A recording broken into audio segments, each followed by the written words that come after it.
হযরত আনাস ইবনে মালিক রাদিয়াল্লাহু তাআলা আনহু বর্ণিত আছে যে রাসূলুল্লাহ সাল্লাল্লাহু আলাইহি সাল্লাম ইরশাদ করিয়াছেন, যে ব্যক্তি ইহা চায় যে তাহার রিজিক প্রশস্ত করিয়া দেওয়া হোক এবং তাহার হায়াত দীর্ঘ করা হোক, তাহার উচিত সে যেন নিজ আত্মীয় স্বজনের সহিত সম্পর্ক বজায় রাখে।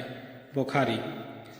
হযরত আবু সাঈদ ইবনে যায়েদ রাদিয়াল্লাহু তাআলা আনহু বর্ণিত আছে যে নবী করিম সাল্লাল্লাহু আলাইহি সাল্লাম ইরশাদ করিয়াছেন, নিঃসন্দেহে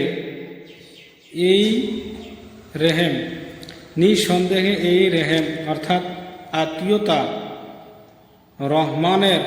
রহমতের একটি শাখা, যাহা আল্লাহ তাআলার নাম রহমান হইতে লওয়া হইয়াছে। অতএব যে ব্যক্তি এই আত্মীয়তাকে ছিন্ন করিবে, আল্লাহ তাআলা তাহার উপর জান্নাত হারাম করিয়া দিবেন।